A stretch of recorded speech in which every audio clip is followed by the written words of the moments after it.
Welcome to Bite-Sized Folklore, the place where ancient legends and whispered myths are stirred into the stories we tell today. I'm your host Jodie, and whether you're tucked in on a quiet night, walking beneath trees older than time, or just craving a moment of magic, you're in the right place.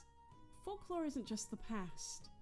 It's memory soaked in moonlight, the voice of a people echoing through the stones, the rivers, and the skies.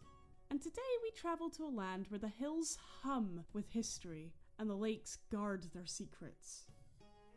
Ireland, a country steeped in mysticism, poetry, and sorrow, where stories are as alive as the land itself. There's one tale that lingers like a ghost in the mist, a tale of beauty and loss, transformation and betrayal. It's a legend wrapped in feathers and silence, and it begins with a king, a curse, and 4 children who became swans. This is the story of the Children of Lir.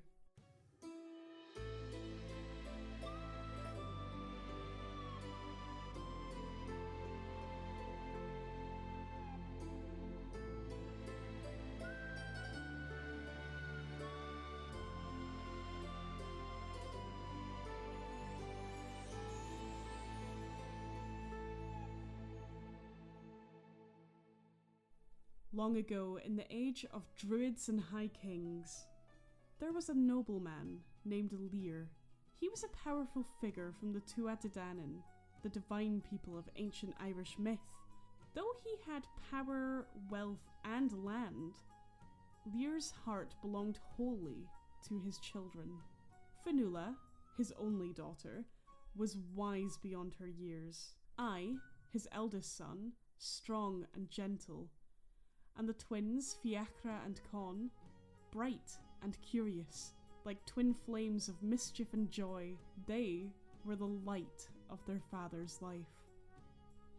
But joy, as it so often does in the old tales, came with a price.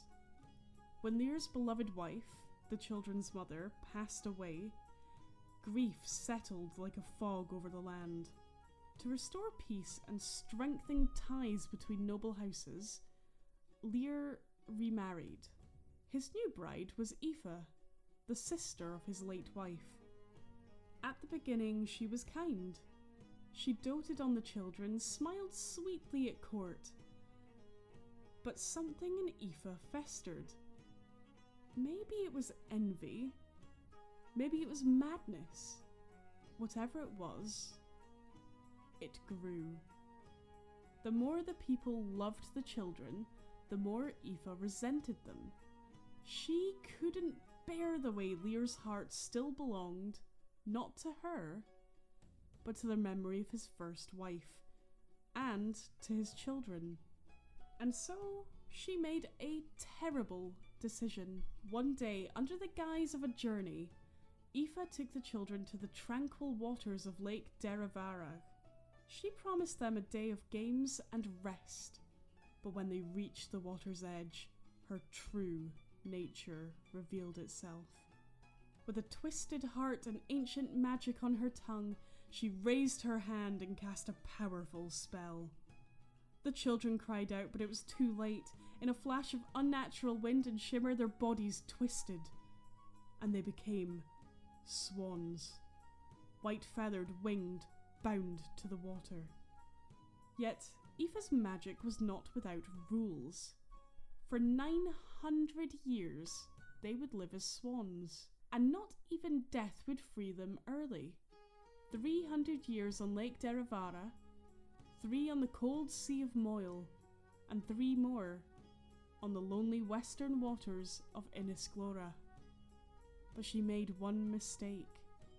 She didn't take their voices. So they sang. Their songs mourned the warmth of their father's halls. Their songs carried sorrow on the breeze. Fionnuala, the eldest, watched over her brothers.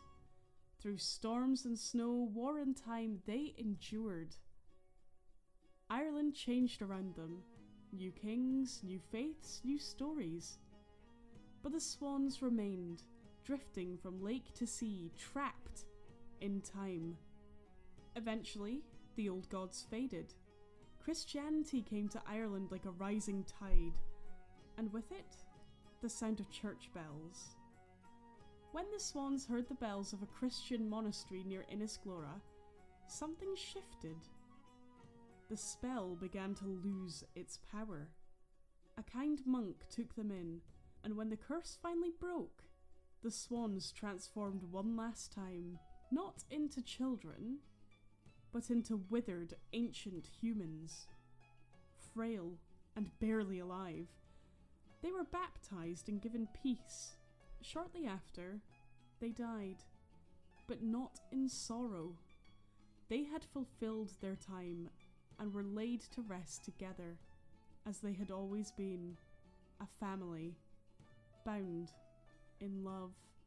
The Children of Lir reminds us of many things, that beauty and innocence can be fragile, that jealousy can corrupt even the closest bonds, and that love, in its purest form, can outlast centuries of sorrow. So if you ever walk beside a misty Irish lake, and you see a swan gliding alone through the fog, pause, listen. You might just hear the echo of Fionnuala's lullaby, still floating on the breeze. Thank you for listening to Bite-Sized Folklore. If you enjoyed today's story, take a moment to follow, leave a review, or share the legend with a friend, because stories like these live on through the people who remember them. Until next time, I'm Jodie, and may the myths find you wherever you wander.